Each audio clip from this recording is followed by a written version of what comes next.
Hello everyone, welcome to my YouTube channel biology by Ali sir. और आज हम एक नया टॉपिक पढ़ने वाले हैं, classification system. Classification system starting कहाँ से हुई किंगडम सिस्टम की, और इसके अलावा लास्ट तक कहाँ तक गए वो हम सारी चीज़ें इसमें पढ़ेंगे।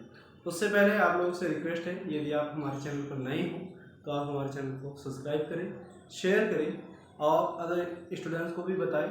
बिल्कुल यहाँ पर पढ़ने का अलग ही डिफरेंस लेवल मिलेगा आपको। तो शुरू करते हैं आज का टॉपिक। हाँ, सबसे पहले मैंने लिख रखा है इस पर ऑलरेडी, क्योंकि लिखने में टाइम लगता है थोड़ा, इस वजह से।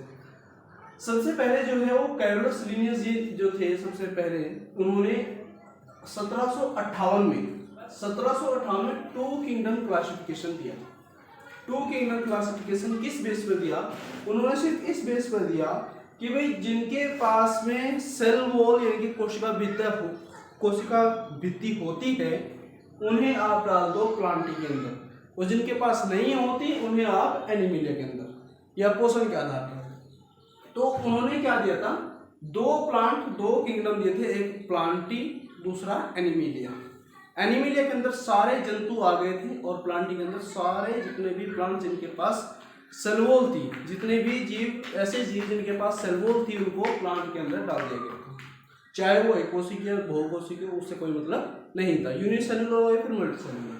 सेकेंड, फिर 1866 में जे होग साहब और अर्नेस्ट हैकल जी उस टाइप के साइंटिस्ट थे, तो उन्होंने एक थ्री किंगडम ऑफ क्लासिफिकेशन दिया, थ्री किंगडम सिस्टम दिया। उन्होंने थ्री किंगडम सिस्टम के अंदर दिया कि भाई इसके अंदर और इसके अंदर भी जितने भी यूनिसेलुलर है, चाहे वो प्रोकैरियोटिक हो यूकैरियोटिक, उससे मतलब नहीं है, जितने भी यूनिसेलुलर ऑर्गेनिज्म है उन सबको एक नया नाम दिया। कुछ के अंदर इसमें वर्ड आता है प्रोटिस्टा, और कुछ के अंदर प्रोटिस्टा ही लिखा हुआ होता है, लेकिन मैं इसे हमेशा पढ़ता हूँ प्रोक्टोटिस्टा। प्रोक्टोटिस्टा से याद आया था, ये पहले आया था। इसमें क्या दिया? एनिमल से भी और प्लांटी से भी जितने भी यूनिसेलुलर ऑर्गेनिज्म थे, जीव थे, उन सबको उठा करके किंगडम प्रोक्टोटिस्टा के अंदर डाल दिया गया।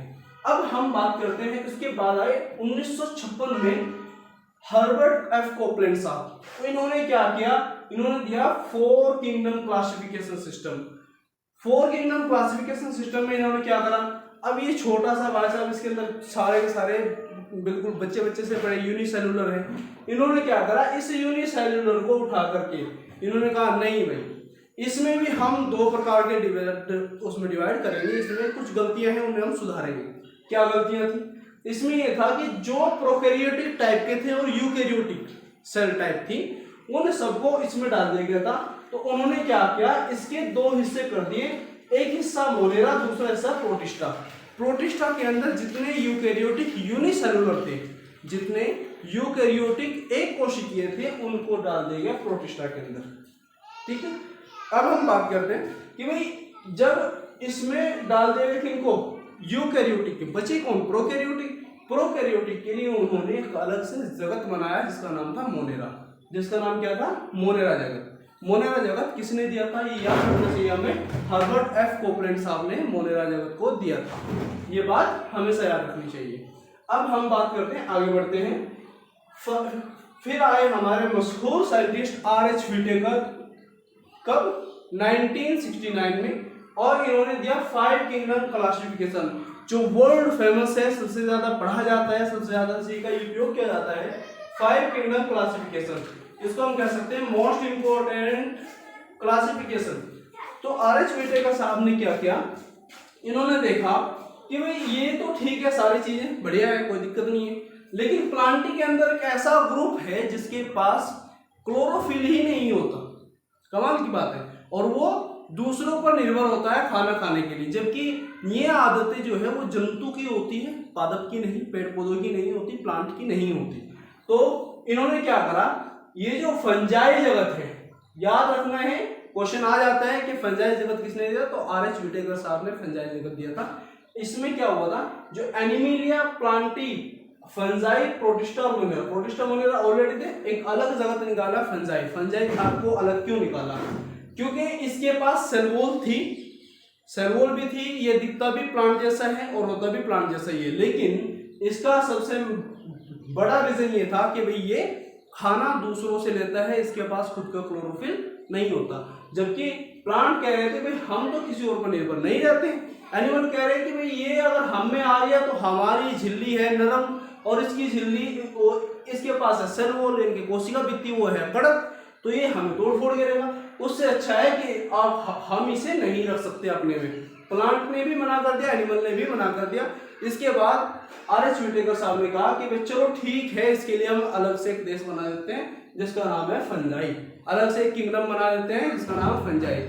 मैं बच्चों को ऐसे समझाता हूँ कि यहाँ पर घपला हो गया था, ये पाकिस्तान ये इंडिया के लिए और पाकिस्तान के लिए कश्मीर पर झगड़ा हो गया कि भाई झगड़ा ये कश्मीर हमारा है, वहां पे तो था ये, यहाँ पे उल्टा किस्सा है, इन्होंने कहा ना हमारा है ना इनका है। इन्होंने क्या किया, आर.एच. व्हिटेकर साहब इन्होंने कहा कि कश्मीर को अलग कर दिया जाए, फंजाई क्योंकि सफेद होती है इसलिए मैंने इसका नाम क्या रखा था कश्मीर, वो भी सफेद होती है, खूबसूरत है। अच्छा तो यहाँ पर क्या करा, जो एनिमल है प्लांटिंग दोनों ने मना कर दिया था, तो इनको धारा 370 लगा के अलग रख दिया कि भाई ये जो फंजाई जगत है कश्मीर है इसको अलग कर दिया जाए। नेक्स्ट सिक्स्थ किंगडम क्लासिफिकेशन 1990 में 3 साइंटिस्ट थे, कार्ल बूस, कैम्पबेल और वेलिस। इन तीनों ने 1990 में क्या किया, इन्होंने भी एक छोटा सा और ज्यादा गहराई में चले गई।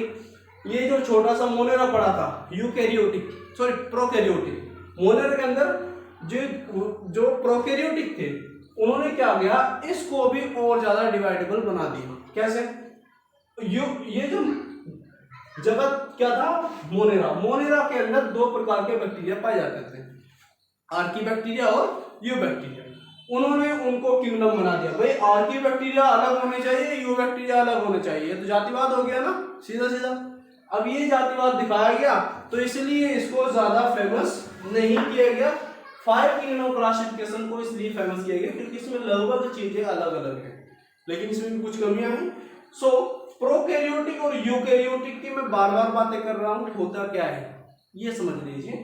प्रोकैरियोटिक का एक सीधा सा, प्रो मतलब प्रिमिटिव, कैरियोटिक मतलब केंद्रक यानी कि न्यूक्लियस, एक ऐसी सेल जिसके अंदर प्रिमिटिव टाइप के न्यूक्लियस पाए जाते हैं उसे हम प्रोकैरियोटिक कहते हैं, उसे हम क्या कहते हैं प्रोकैरियोटिक। या कह सकते हो दूसरा नाम कि भाई इसके अंदर अविकसित केंद्र, कैसा, अनडेवलप्ड या अविकसित केंद्रक होता है, और इसके अंदर विकसित होता है, पूर्ण विकसित मान लो या फिर विकसित, कैसा होता है, विकसित केंद्रक होता है। ये बात याद रखनी चाहिए। ये मतलब एक डायरेक्ट सा मान लो आप, हम इसके अंदर अंतर कर सकते हैं, इसमें डायरेक्ट अंतर मान लो एक तरीके से, तो ये जो डायरेक्ट अंतर कर सकते हैं इसी चीज को हमने थोड़ा सा इसके अंदर बता दिया कि भाई इसमें क्लासिफिकेशन के अंदर कैसे कैसे कौन से किस किस संज्ञाएं आपको पढ़ने में बहुत ज्यादा हेल्प करेंगे, और नोट्स बनाने चाहिए तो डायरेक्ट ऐसे सिंपल से। हाँ, इसमें कुछ मेन पॉइंट आपको याद रखने चाहिए। यदि कोई कहे कि जगत मोनेरा किसने दिया था, तो याद रखना चाहिए हार्वर्ड एफ कोपलैंड ने। अगर कोई कहे कि फंजाई के आर.एच. व्हिटेकर जी ने कौन सा जगत नया बनाया था, तो वो था वहां पे मोनेरा, और यहाँ पे जो आर.एच. व्हिटेकर जी ने कौन सा जगत नया बनाया था, फंजाई जगत। इतना हमें याद रखना चाहिए। बाद में कार्ल बूस, कैम्पबेल और वेलिस ने भी 2 जगत नए बनाए थे, लेकिन हम उसको इस सिस्टम को ज्यादा फेमस नहीं हो पाया, ज्यादा इसको पब्लिसिटी नहीं मिल पाई। तो सबसे ज्यादा पढ़ा कौन सा आता है, 5 किंगडम क्लासिफिकेशन। 5 किंगडम क्लासिफिकेशन जो है वो अच्छा भी है, इसके अलावा तो तरीके से इसका बेस कैसे बनाया गया वो सारी चीजें इसमें अच्छी है। आज के लिए इतना ही काफी है। थैंक यू सो मच, और लाइक तो कर दिया करो भाई, पैसे थोड़े लगते हैं। धन्यवाद।